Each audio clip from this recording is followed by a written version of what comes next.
I'm gonna record the meeting. Okay. Okay, got it. Yeah. I'm doing great. How about you? Okay, doing okay, doing okay. Great. So thank you so much for first of all just like coming in. I really appreciate it a lot. So No problem. yeah, so I guess we can just like just for those who don't know, could you give like a brief introduction of yourself and like what you do? Sure. My name is Booker Edwards. I am formally right now, I'm a professor of practice at Georgia State University in the Creative Media Industries Institute, and my focus is on the music industry. So I teach classes in music production, the business of music. I'm creating classes like immersive music production for like 360 sound, writing a class for implementing audio and music into games. I'm a certified instructor, certified trainer for Apple's Logic Pro, which is my main weapon of choice for like creation of music and things. Um, I've owned an independent record label in the past. That's kind of really how I cut my teeth and educated myself in the music industry by running and owning my own record label. And through that process, um, if you're running a record label, you kind of got to learn any and everything, especially if you're doing it on your own. So, my real, I would say, kind of my main skill set is music production, specifically MIDI music production. Like I come from MPCs and SP1200s and that type of thing, but I've evolved into the software. I still have, I got a bunch of MPCs around here in my studio. I thought I Yeah. do have one in the background somewhere, but that's mainly I'm an educator now. So for the past 16 years, I've been teaching on the college level. I was at the Art Institute of Atlanta for 13 years. 2019, I came over to Georgia State University, which is where I am now. And so it's pretty much me in a nutshell without getting into Yeah. too much, just taking up too That much is time talking about that's myself. so cool. Yeah. So you say you're an educator and stuff. So I know there are like various careers within music production. Like some go to like film scoring, others go to like the mainstream recording industry, etc. So like what are the most common ones that you see students take? And are there any that you wish more students pursued? So that's a very good and insightful question coming from a young person like yourself, because usually, in my experience as an educator, with students coming into specifically an audio production program. So when I was at the Art Institute of Atlanta, I was one of the lead faculty in their audio production program. So it was not a music program, right? So we really Yeah. were educating students to become audio engineers, whether that be in like music engineering, so engineers for recording and mixing, mastering, or whether it be like post production. But the majority of the students that came into that program had an interest in music production. So they were more so artists, right? And music producers. So they were Yeah. more other side of the window, as we, a term we use in the industry. Like you have one side of the window where you have the engineer, you have the other side of the window where it's the artist if you're in a studio, Yeah. right? So you Yeah. had that window there. Um, but what was always intriguing to me is that most students, and I could relate because this was me when I was younger and really getting into this. I thought the only way that you could make money in music was by creating music for records, right? Like putting out Mhm. albums. So I'm really dating myself, but putting out like CDs, albums, or streams now. I thought that was really, that's how people, everybody I know that made money in Yeah. music, they're Michael Jackson or they're this artist, right? Yeah. Um, and so students come in with those blinders because that's what they're sold. That's the front facing side of the music industry is the record industry. And so as because they see that, that's what they chase. The Oh. ones who kind of didn't let that experience kind of cloud their judgment or like, keep them from seeing the forest for the trees, if you will, and stayed with it, those blinders start to come off, and it's like, oh wow, so somebody actually has to create music for video games and film. Oh, somebody has to create all the sounds in the movie. So when I go to the movie, all of those sounds that you hear, they're not captured on the camera.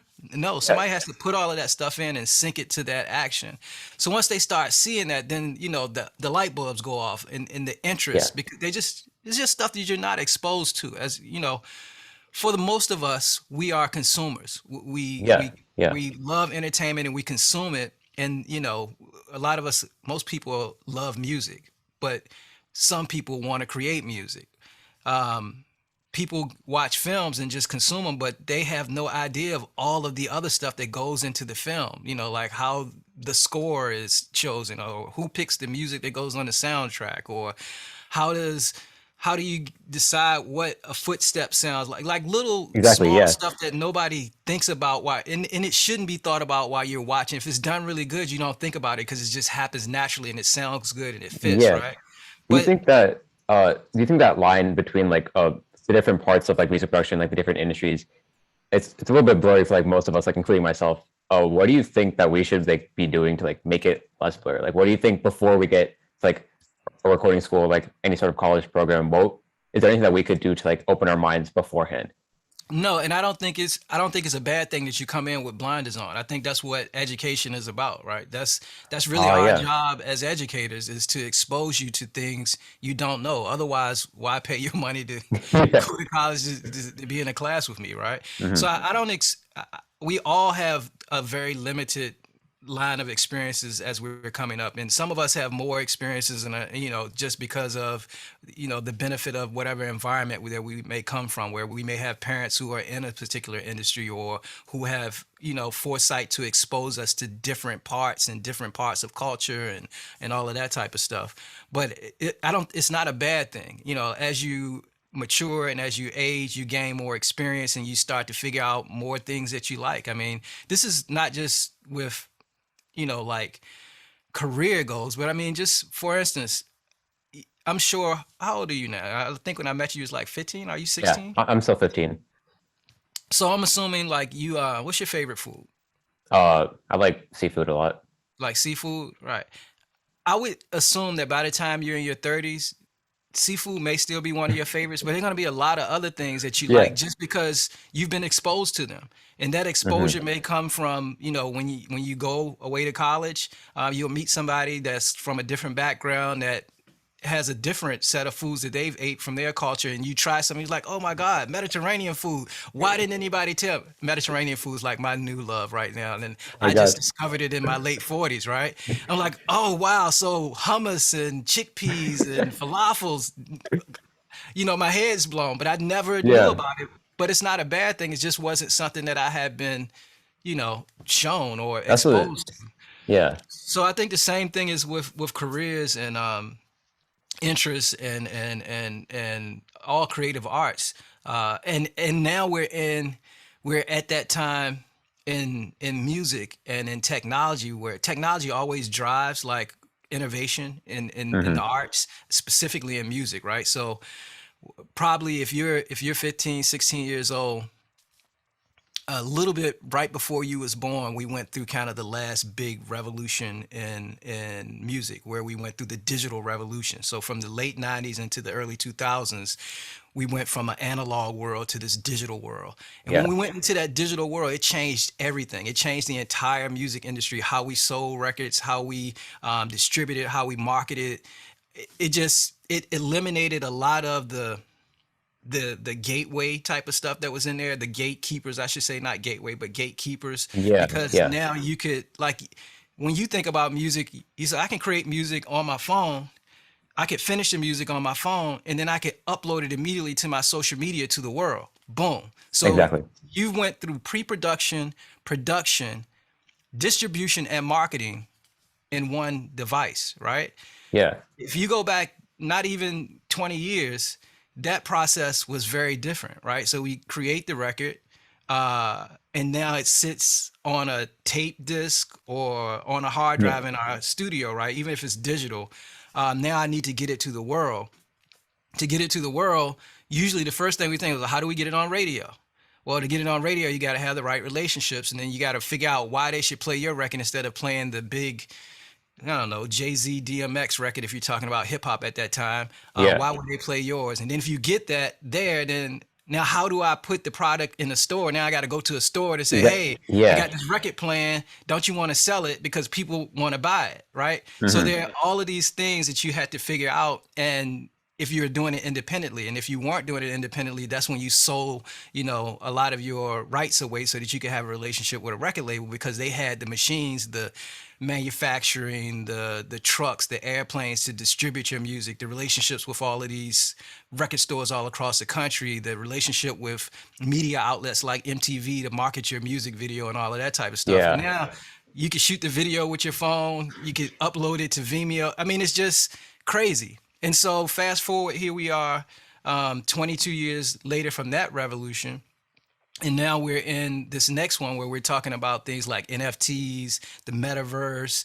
So there's a shift that's happening again now. So it's not a bad thing. It's just now you have foresight, you recognize these things, and you know they're going to impact a field that you're interested in. So those are things that, as a young person in the music industry, I am heavily advise you to all be kind of looking at what those things are, understanding how those things work, because nobody knows the exact model right now. Like, how is this really going to, what's the standard and the model going to be for exactly. this as it applies to music? But people are trying different things, throwing things against the wall to see what sticks, right?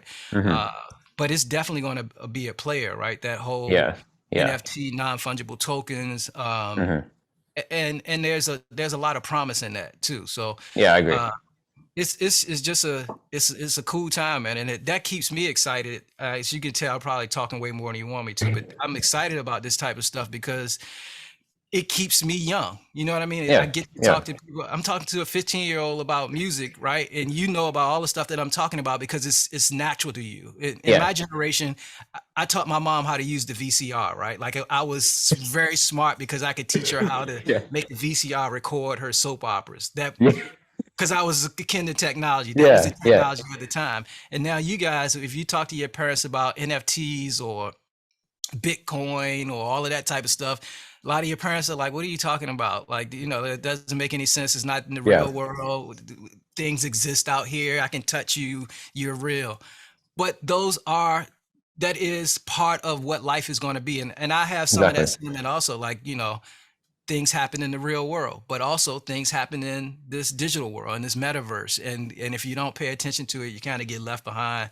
And that's definitely a direction where things are going. So I'm Yeah, in the process of learning a lot of that stuff. So I feel like a student again. I feel young again. I feel energized to kind of learn more about all of that, how to create content for that world. I'm currently creating classes for, like I mentioned earlier, like immersive music production, for AR, for VR, and to be able to teach students how to create content that exists in that world, because no longer is it just kind of left and right. Now music kind of has to exist, immerse you in it, up, down, left, right, below, the whole nine, front, back.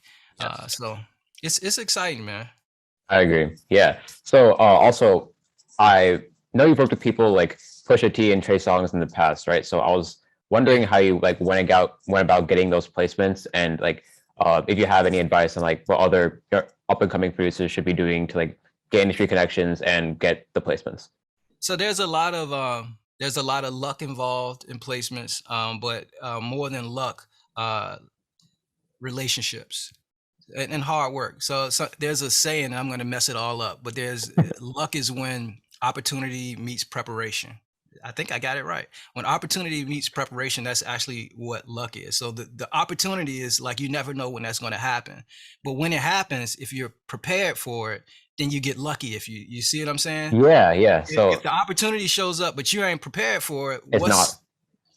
it's not an opportunity because it's not going to happen for you. That You're makes not sense. prepared. Yeah, yeah. So you miss that. But if you're prepared, then that's what luck is. So some people will say there's really no such thing as luck. But sometimes those opportunities that you didn't expect come about, but you're not going to get lucky if you're not You prepared. can't take advantage of the opportunity if you're not prepared, and that's Exactly. being prepared is Exactly. your own not luck. So And yeah, that so makes sense. just to be totally honest about that placement, which was with a major record label. I'm originally from Petersburg, Virginia. So I knew Trey when he was your age. Like I was working in the studio with Oh Trey when he wow, was 15 years old. So Jesus. we come from the same city. I know his parents. I had a record label. I had my record label was kind of a big thing in that city at that time. So he was a fan of my music, That's and so so cool. that relationship just kind of grew over time, and the opportunity came about. I was prepared for it. I sent some Yeah. music. They chose the music. Pusha also was in a group called Clips, which Yes. he was signed originally to Star Trek, which is Pharrell's record Hmm. label.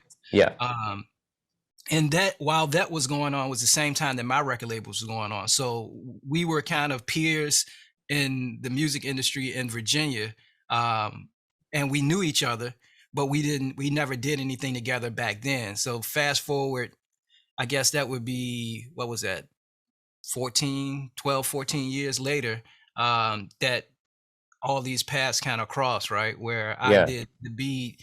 Trey and my nephew actually wrote on the song also, and Oh then wow. Pusha did the rap. So it was kind of those are relationships that I fostered over time, but it was kind of just that opportunity thing that I was just talking Yeah. about, Yeah. and kind of me being prepared at that moment. I had no idea that that would happen. You know what I mean? Hmm. And it did, and I think we created something pretty cool. Yeah. And Pusha's got an album about to come out here pretty soon that Oh, what? Kanye and Pharrell did all the production, so it's going to be pretty. Okay, I did not know that. So I'll have to. Oh He's got a wow. song out now called Diet Coke that Pharrell, not Pharrell, that I think 88 Keys and Kanye produced. Yeah. Oh, I've not. So Okay, that, I'm listening to yeah, it. check Yeah. that out when we get out. This is dope. Yeah. So actually, that relationship thing kind of leads into like my next question. So GSU is in like the heart of Atlanta, right? And there's like some pretty high profile studios that are on there. Like there's ABS, 11th Street, people like Drake, Lil Baby, Young Thug, Future. They record here pretty often. So have you seen that location and like the amount of people that work around here? Have you seen that affect the music school at GSU? And do you think it has potential to affect it even more? Have I seen it affect what? I'm sorry. Have you seen like the location in Atlanta and like the studios around it? Has that affected the approach to? Has that affected the music program at GSU? Affected the music program at GSU. So here's the thing. I'm not technically in the School of Music. I teach some Okay. classes in the School of Music, so I can't speak to how it's affected their music program. But I would think, because I know how I can speak to kind of how it's affected, like my experience at the Art Institute and even at Creative Media Industries Institute. All of that's good for Atlanta.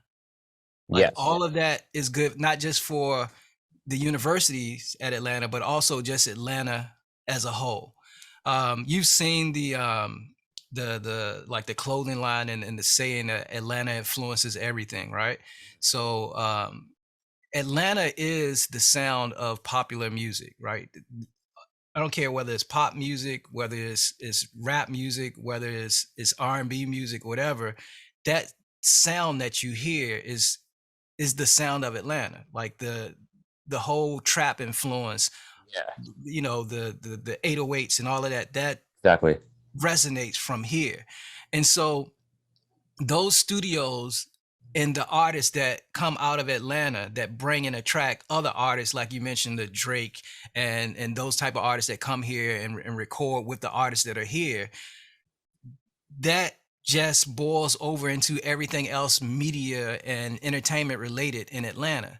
So there's a influx of people who come to Atlanta to be immersed in this culture, and to also, if they're interested in being educated, they will come sometimes to a place like Georgia State University or Morehouse or Clark or any of these schools Yeah. here, because they understand that that environment surrounds that education part. And then we as faculty and administrators, we understand that also. So we build relationships with, studios and producers and artists here to tie them into the industry. For instance, Ludacris is a artist in residence at the Creative Media Industries Institute. So is Huh. Dallas Austin. If you know Dallas Austin, he's part of the fabric of Atlanta, like how Atlanta was built on this whole music thing. Dallas Austin was a big part of that. He's Ooh. TLC, I mean, not just TLC, Madonna, Boys to Men. I mean, Oh my just God. crazy stuff from the 90s. He was responsible for that. And he's an artist in residence at Creative Media Industries Institute. So yeah, all of that just feeds into what Atlanta is, and the schools benefit from it. Everything. The city benefits from it. Yeah, all of that stuff is impactful. I mean, you mentioned 11th Street. There's also uh, Mean Street, which is DJ DJ Drama Studio on Mean Street. I've been in that studio, and you 50 cents in one room. There's uh just craziness, just all kinds of artists, just everybody, you know what I'm Yeah. saying? So that's happening all around Atlanta. Then there's Tree Sound, which is a very famous Oh, studio here. yes. You're Yeah. familiar with Tree Sound? So I mean, any and everybody has recorded there, from Yeah. Whitney Houston to Tony Braxton Bieber's to recorded there too, I'm pretty sure. yeah, yeah. So yeah, man, Atlanta, I don't know if Atlanta, even with the recognition that Atlanta gets, I'm still not sure it gets the respect that it deserves Yeah, for what I it's agree. contributed to, especially the art of music over the Yeah. last 20, 25 years, Yeah. and before, quite honestly. So yeah. Yeah, I agree. So then it kind of ties in. Like recently, like over the last few years, we've seen a shift towards producers on YouTube breaking out into like the mainstream industry. In fact, like last month, we saw the Kid Leroy and Fabio Foreign, who are like two of the biggest artists on earth right now. They made a song to a beat on YouTube with like 800 views. And there used to be a time when YouTube producers were like not given much respect, but now they're like blowing up on TikTok and stuff. So I'm like wondering, what do you think about these shifts in the industry? What am I thinking about? What in the industry? Are these shifts in the industry towards like Shifts. social media and stuff? Yeah, I love it. I mean, it's different for somebody from my generation, and kind of how we had to work. I just feel like you guys have all the tools there, Yeah. and I'm not jealous. I am intrigued, sometimes frustrated at how the generation uses it and takes advantage of it. Quite Yeah. honestly, Yeah. I I can see feel that. I feel like they could be a lot more efficient with it than they are as a whole. But there are some who are very, very, very good at utilizing it in that way. I will say this. And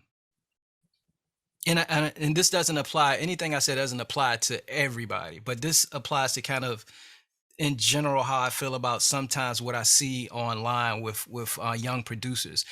I feel like you guys give away your art way more than you should, right? Like, Yeah. I and I it see that. affects everybody. When if somebody okay, I'm gonna take you to class real fast. Like, this is something I teach in class, right? So when you create a record, right, there are two copyrights that are created, right? There's a PA copyright, which stands for the performing arts, and then there's a SR copyright, which stands for the sound recording, right? So those are the two.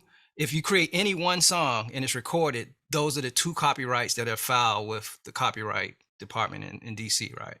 Okay, so the SR recording, have you ever heard of a master of a record? Like, Yes. I want Yeah. my masters. That's all they're talking about. They're talking about the sound recording, Oh, right? okay. Typically, if you're on a record label, the record label owns the sound recording. That's something that they basically buy from you as part of the negotiation that you sign it to their record label. Yeah. The PA, the performing art copyright, belongs to the creators of the song, the writers and the people who create the music, right? And it's a 50-50 split. 50% of a song is the music, and 50% of the song is the lyrics. Just if like we just take Okay. everything else away, a song with lyrics is made up of two parts: the music and the lyrics, right? So you have a Yes. writer, which is usually in rap, we're talking about the artist is usually the writer. And nowadays that could be ghost writers or whatever, but we're Yeah. generally speaking about the artist, right? And then you have a producer. And that could be one person or it could be a team. You follow what I'm saying? Hmm. Now, if you don't sell any of that away, or if you don't relinquish any of that rights, as the writer of the music, you own 50% of the song, Wow. I never thought of it like that. right? So Huh. why do we sell the music away for nothing to the artist just because we want to be down? Like, we just want to, we're so anxious to be on that we give away 50% of the song. There is no, you are just as important as a producer. Let me say this to all producers watching. You are just as important as the artist.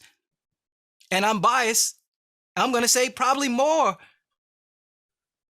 than the artist at a lot of times, right? Because nobody wants to hear artists if the beat's not good. Like, nobody wants to listen to that song. Exactly. Yeah.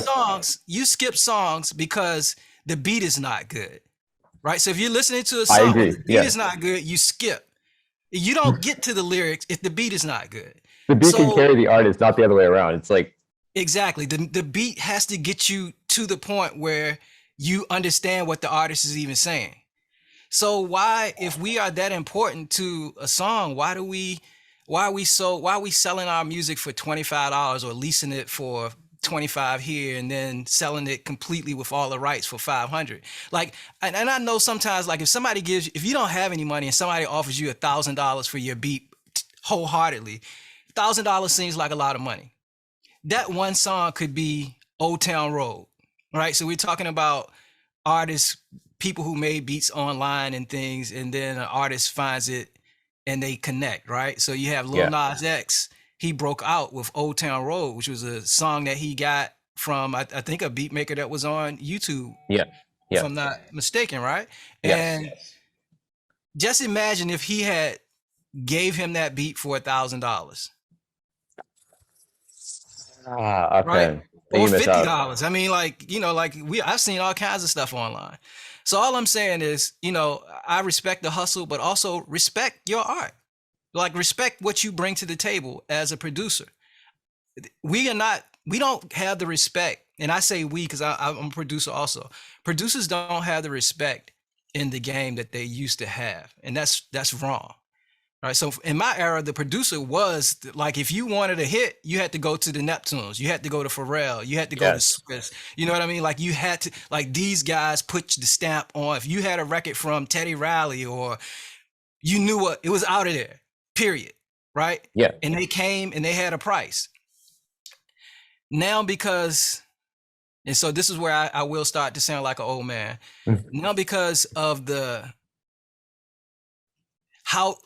how technology has made it very, how should I say, very efficient and easy to create the type of music that we hear as mainstream, right? Yes. You just download a pack, you put the pack in, they'll time up together, they'll fall in the key, and you can put that out.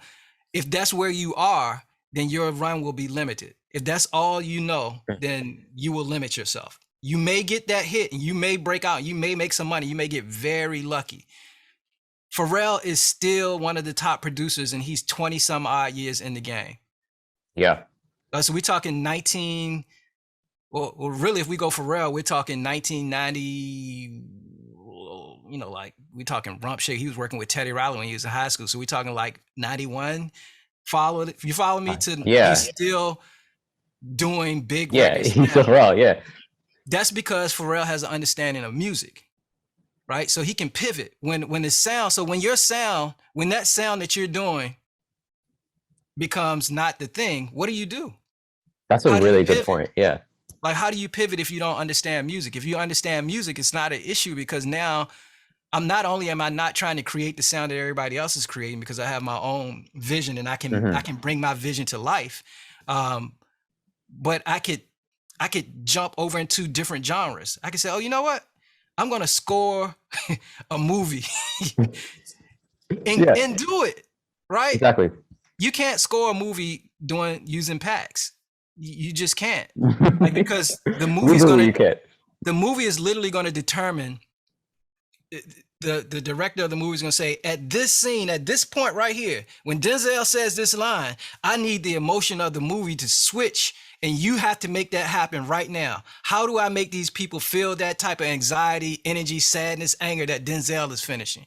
You can't start going through beat packs to do that. Yeah. You have to have an understanding of music to understand, oh, well, maybe I need to use a minor seventh, or, you follow what I'm saying? Yes. To kind of bring that tension and then take it to this type of chord progression to do all of that type of stuff. So, two things. I'm saying a lot to just say this. Know your worth as producers. You're 50% of every song that's created, right? And learn as much as you can about the thing that you say you're passionate about, which is music. If you love music, learn and master music. That will give you the longevity you want. That will allow you to jump all across all different types of places and take you places you never thought that you could be, because you understand the language of music. so you can speak it in any room, right? It's like music is not one thing, right? Mm-hmm. Music is huge, it's universal, right? So whether you're creating calypso, jazz, hip hop, R&B, country, pop, whatever, it's all music and it's all based on the same language. Yeah, So if you understand it and you can speak it, my God, who could you be? What exactly. couldn't you do in the industry? And I'm saying this so passionately because I've taught for so long that I see students who kind of disregard the whole music side of it, like the music theory. They're not interested, like, why do I need to learn that? Watch this. Boom, loop, loop, Yeah, boom, boom, boom. Yeah, that's dope. But watch this. He can do that too. He can I do that agree. too. And as a Yeah. matter of fact, I can teach him how to do that in a few Hmm. minutes. Yeah, Right. So what's going to separate you from everybody who can figure that out with a couple of YouTube videos? exactly. Yeah, And the thing that separates those guys is they either learn music themselves or know music themselves, or they have a team around them of people who know music very well. wow. Yeah. Yeah. What So do that's you I had a good. question about what you said earlier about like adaptability. So, uh, obviously, like adaptability is really important for longevity. But how do you uh combine being able to adapt to like what's perceived as popular, what's doing well? How do you combine that with like having your own unique sounds, then you are still unique to your own art, if that makes Yeah. sense?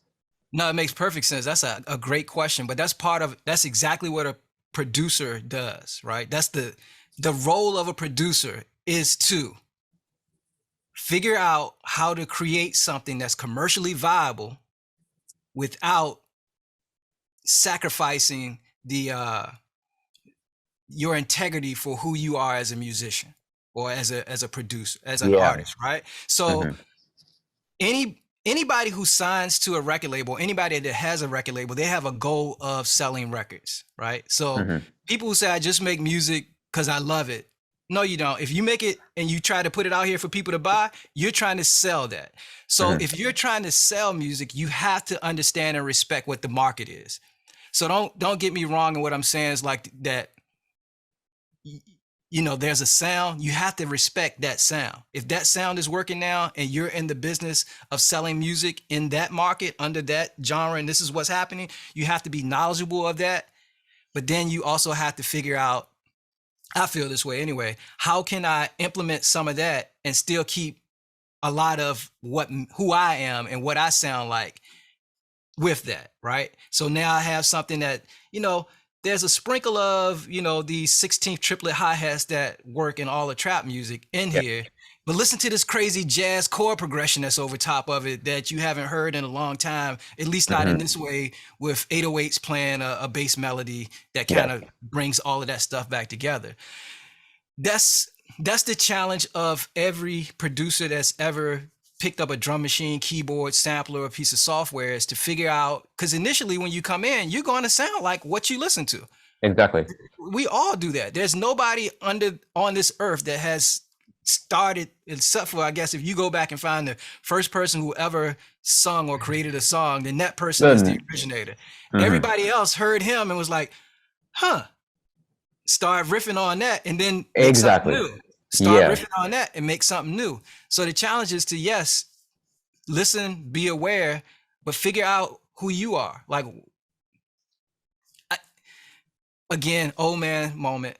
My generation, we wouldn't, if I made a beat, after I got to a certain point, if I made a beat and it sounded like, and I knew for a fact, I was like, that sounds like, yeah, I would not throw it away, but I would put it to the side. It was like nothing that I wanted to hear. I know what you mean. Nowadays, like I have a lot of students is like, I made this such and such type beat. And this is my thing. It's a whole thing on YouTube, right? Type Yes. beats, right? Yes. Like, Exactly. so I'm doing this. I'm like, but he's doing that. That's why it's called his type beat. So why are we all, I don't know. And That's so exact. Yeah. as I get older, I try not to sound like, but I always try to rep like, hey, I'm gonna be an old man right now. But that's, to me, that's, I don't know, like, yeah, we all start there, but that shouldn't be our end goal, right? That Okay. shouldn't be your That end is. goal is to create type beats. Type beats should be part of your process of becoming a producer. Mhm. As I'm becoming this producer, I created beats that sounded like the RZA. RZA was a big Pete Rock, DJ Premier, the RZA, Teddy Riley. Like in my generation, for me, those were like, oh my God, they were gods to me, right? Yeah. So if I played you music that I made in, the early 90s, a lot of my stuff sounded like that. I was emulating that. But I didn't want to release that. That was part of my growth process, Yeah. right? Okay. And then That after I makes got to a sense. certain point, I took the fundamentals of things that I had taken from them, and I started to create something that was uniquely me, right? That was actually part of what I was trying to do, is create a sound for Virginia. Like, what does this sound like? What does Virginia rap sound like? What does Virginia, and we have a lot of great producers out of Virginia. So like I mentioned them Oh a yeah. lot.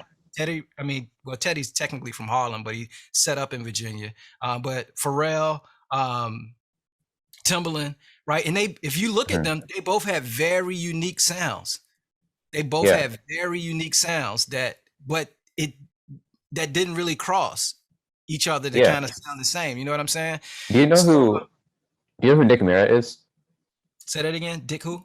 Do you know who Nick Mira is? Nick Mirror. That name sounds familiar. He's a producer out of Virginia. He's like my god, right? So like I worship this dude. He was the first What does he person. produce?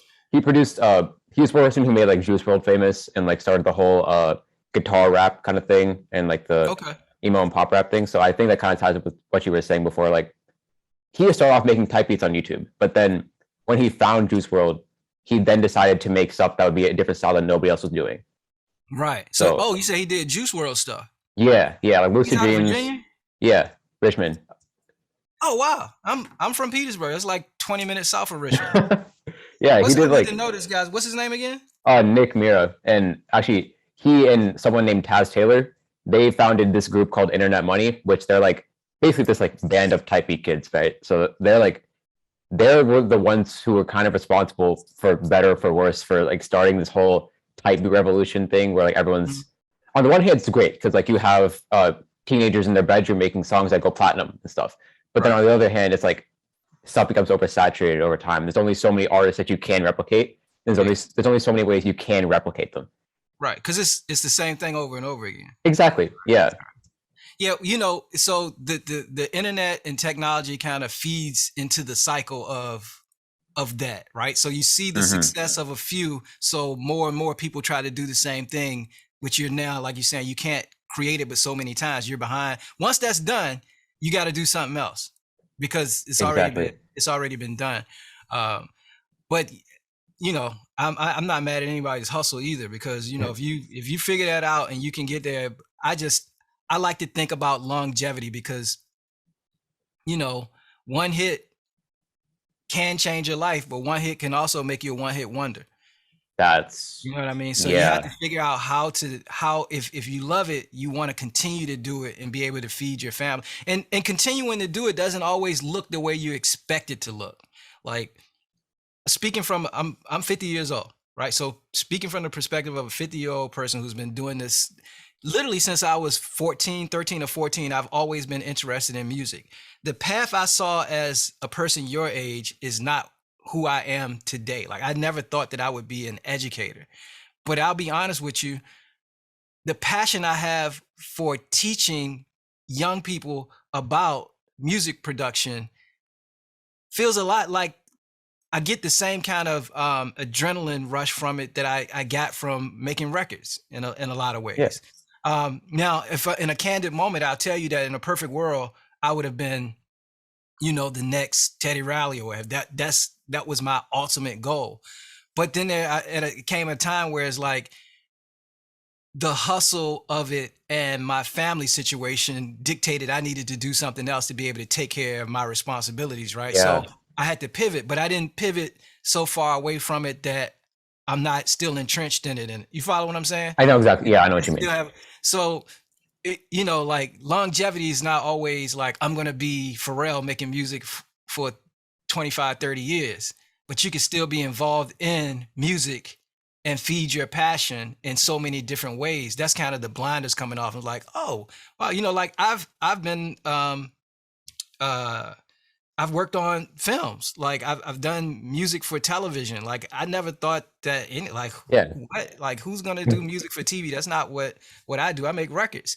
But having a chance to do that, was crazy. And it was just like the paths. It's so many ways that this thing can go and probably should go to give you a well-rounded experience in music, man. Yeah. That's really insightful. Like I didn't even, yeah, because right now I'm kind of like the same situation that you were, where it's like right now I'm kind of like only on this path of like, all right, placements. Like that's basically all that's on my mind. But I guess now that I realize that there's so many other spheres in it as well, Well, music this is is let me stop you for a second. Keep those blinders on right now. Like you should have okay. one focus, right? All Like right. you're 15 years old. If that's what you want to do, go at that 1,000%. What I'm telling you is that if you go at that 1,000%, those other things are going to start happening anyway. Like you don't have to stop focusing on that to figure out like, oh, I could be a teacher. No, that's not what I'm telling you. 100% at that. And then one day it's like, oh, that's an opportunity for me too. Well, this isn't working out so good right now, or it is, but I can do that too. You follow what I'm saying? Yeah. Oh If you my God. if you take off the blinders kind of and start to try to do a million different things at your age, then you become the what is it, jack of all trades, master of Master of none, none. right? Yeah. So when I was your age, all the way into my mid 30s, I was focused on just making records. Like that's all I Hmm. wanted to do. But in the process of making records for my record label, I tried to get a music video shot, right? So in that process, I met with a film company that was owned by a gentleman named Tim Reed, who, man, you're 15, so you probably don't know who Tim Reed is. But if you have you ever seen Sister Sister on like Disney Channel or whatever with the two, No. yeah, see your generation, you don't like I can't even God, I'm old. So you don't know Tim. Well, have you ever seen you seen the Fresh Prince of Bel-Air reruns Oh, before? oh, yeah. Yeah, found it. So Aunt Viv, right? There are two Aunt Vivs. Yes. The second Aunt Viv is Daphne Reed. Her husband is Tim Reed. Tim Reed is an actor from Oh, the 70s, right? Who was yeah. on shows like WKRP in Cincinnati. And then like I used to use the Sister Sister kind of example for my first generation of students, but now we're 15 years old. You have no idea even what that is. That's crazy. But so long story short, he kind of did what Tyler Perry did here in Atlanta and Virginia years ago, where he built a movie studio in my hometown of Petersburg, right? Yeah. So when I had this record that was on the radio on my record label, and I was like, I need to get a music video shot. And at the time, so here's technology back then, I didn't have 4K cameras on my phone, right? And lights, and I couldn't Yeah. produce even this quality of stuff without having a bunch of money. So I went to them to try to get a music video shot. Hmm. Right. So I'm operating as a music producer, making records, trying to get a music video shot for my label. And they told me the cheapest music video I could get shot was going to be $20,000 and it would be black and white. Oh my So God. first of all, I didn't have $20,000. Second of all, when I went home and thought about it, if I had $20,000 and I brought the video, let's say I was successful at even getting the video played on, let's say BET, Rap City. Hmm. Now I have to have product for the country, because the country has seen the song. I don't have product Yeah, for the country. So it didn't make sense to even try to figure out how to get the money because we weren't at that level yet as an independent label. that makes But in sense. that conversation, I made a friend who's still a friend of mine to this day, who was the general manager of the studio. It was called New Millennium Studios. And he said, have you ever been a music supervisor? And I'm like, yeah, I supervise all the records on this. He's like, no.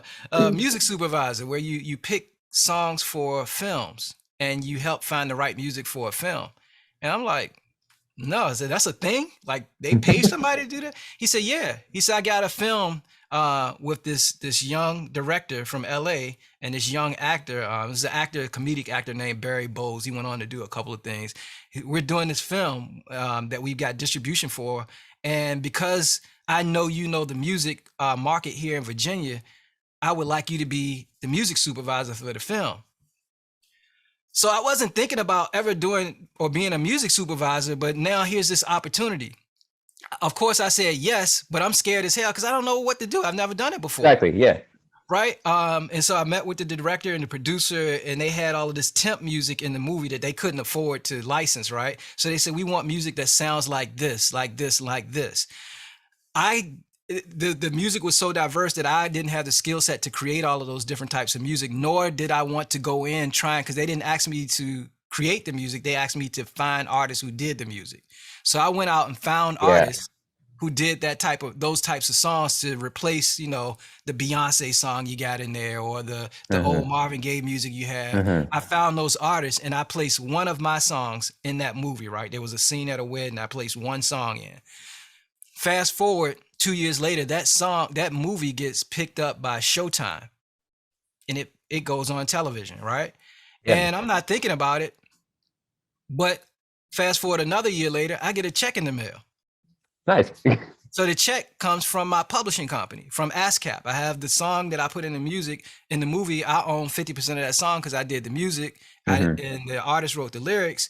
And because of that, once it played on television, I got a royalty for a performance. I get royalties every time it was played. Yeah. So immediately I'm like, oh, blank. There's other ways that, like, that money was made. I wasn't even thinking about it. You know Exactly. what I'm saying? So back, my original point was, don't take your focus off on what you want to do. If that's your Hmm. goal, you want to get placements with major artists, that's a great goal to have, and go for it full steam. Those other things that could happen, they're going to happen while you're doing that, right? Hmm. As long as you Yeah. don't lose focus on that, there are going to be so many opportunities. Because I heard your stuff, right? That's the reason I'm here with Yeah. you. I heard your stuff. You have a gift, right? You're Thank you. talented. At 15, you're creating music that could be out commercially right now at 15 years old. So Thank you. you could only get better if you keep doing it, right? As Yeah. long as you keep that focus, you're going to get better and better. And beyond that, you're asking questions of people who have experience, right? So you're Yes. interviewing people, you're getting insight, which is, I'm jealous and envious of that, because I didn't have mentors in that way. Like, everything I Hmm. kind of learned, I learned on my own and through kind of the first version of the internet, right? With dial-up Yes. internet research in that way. So no social Yeah. media. I taught myself. I don't have a degree in music production. Actually, I have a master's in psychology, believe it or not. Oh, So wow. it's not even tied to any of this, but it helps. But Yeah. yeah, man, you're 100% on the right path. You have talent. You're asking questions. Just stay focused on that, and all of that other stuff is going to happen. That's what I'm trying to say. I think initially when I said that, you was like, "Oh, I hadn't thought about it. I should be trying this and trying that." No, no, no, no. Okay. Okay. This is where All you right. are. Focus on that. All of those things are going to start popping up around you. I never in my father's dreams thought that I would be doing this, or I'll give you one last example of something that I never thought that I'd be doing, right? So since I became an educator and I started like really delving into like the technology side of music production and becoming kind Hmm. of an expert, if you will, at some softwares and techniques and stuff, I've had a chance to be a consultant for um, you know producers that I've admired my whole life, and things of that nature. And so also have a relationship with like a Kai who makes the MPC. Like, Yeah. that's Yeah. I Yeah. so love that device. I just happened to meet one of their marketing people here at we was at where were we at? One of the conferences they have for hip hop here. And I had already started doing some training online for like Mac Pro Video. And I went to him because I wanted to do an MPC. They was coming out with a new MPC. Yeah. I wanted to do a training for Mac Pro Video for the MPC. And he asked me, after I gave him my card, sent him a link to like all my trainings and stuff, he asked me to do one for the MPC, but he wanted me to do it for Akai, like for them instead of for Mac Pro Video. So that gave me that relationship with Akai, right? Yeah. Through that relationship with Akai, man, I met so many of my heroes. Like, I've been at Jazzy Jeff's house for he has this thing called Oh, oh damn, what, playlist retreat, where it's like a yeah. camp. You're I've heard of familiar? that. I've heard of it. I've heard of it. It's the best experience, one of the best experiences I've ever had, that since I've been dealing with anything in the music industry. You're like literally at a Music. camp for music producers and writers and DJs in DJ Jazzy Jeff's backyard where they're camping out That's and they have these challenges where they're making beats. I'm sitting beside like just these, I'm in a room and the Roots walk in and it's like, it's just incredible, right? Experiences like that, I never knew when I was your age that, I had hoped, but after I got into education, I kind of was like, a lot of that stuff is not going to happen for you. And you still end up in those rooms and you still end up having the respect of those people. Another example through my relationship with Akai, I got a call one day and they asked me if I could help Seal with his MPC. And I'm like, Seal? You know who Seal is? No. You don't know who Seal is. Okay, so here's your homework. When you get off this, you look up Seal, SEAL, right? All right. And so anyway, I was like, yeah, sure, have him call me. And then later that night, I got a call from Seal, and it blew my mind. I was like, oh, this is Seal. Like, you'll understand once you kind of see who Seal is. And to this day, I have a beautiful relationship with Seal. He's a close friend of mine. We help each other with stuff. I help him with. And so you just never know where this thing could take you, man. As long as you stick with it, if you're serious about it, and you seem to be, just stay at it. And I think your future is very bright, man. I'm jealous. Thank you. I wish I was 15 now that I, could do some of this stuff over again. But I love sharing with you and hopefully assisting you in any way I can. Yeah. Thank you so much. It was really insightful. I learned a lot. I appreciate your time so much. So no problem. So what tell me a little bit before you go, is this a YouTube thing that you do? I was going to just write a blog post about it, but now I'm going to probably just upload it to YouTube. So okay. So what's your blog page? I just want to check it out. Yeah, it's called Muse Tech by rishijey. Actually, I'll send you the link because the URL is a little bit funky, but yeah, I'll probably write a blog post and upload it to YouTube. So then we'll have that. Yeah, absolutely, man. Well, any other time you want to ask some questions or whatever, you got my contact information. Yeah, so for don't sure. hesitate to reach out and keep me abreast of what you're doing, man. Like I'm interested in kind of following your career, seeing where it takes you. And if you ever want to come up to the university and check out, what we're doing over there, we like I said, we try to do kind of bleeding edge stuff. So if you're interested in kind of seeing some of the new technologies and where things are going and kind of my vision for where we're going with music, just hit me up. Okay. Oh yeah, I definitely will. Yeah. All right, man. Thank you so much. No problem, Rishi. Anytime, man. Just let me know. All right. I'll see you later. Thank you.